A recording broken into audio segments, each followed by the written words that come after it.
pohádkách železných. Cválaj po nocích bezesných, pohled děsných očí červených, s kopytím sálaj plameny. Duše padlých smyslů zbavená, těla jsou krví zbrocená.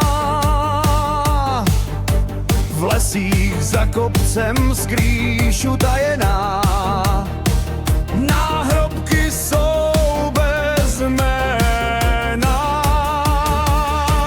Běž za život svůj, neptej se, proč nestůj. Bajný ohnivý kůň s temným panem zlým nedá spát očím tvým. Běž za život svůj, neptej se, proč nestůj. Velké hromady těl krví zbarvený, zlý krutý řík.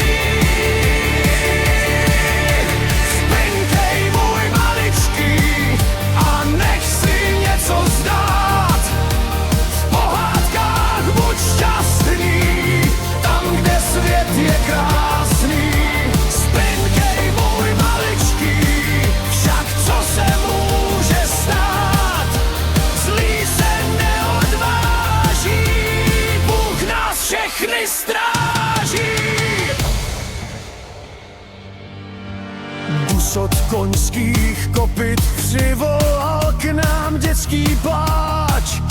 Zář pochodní žhnoucích, po krvi prahnoucích. Posel smrti ukázal nám cestu a svou tvář. Tam k nebeským branám, ke zvonícím ranám. Běž za život svůj, neptej se, proč nestůj.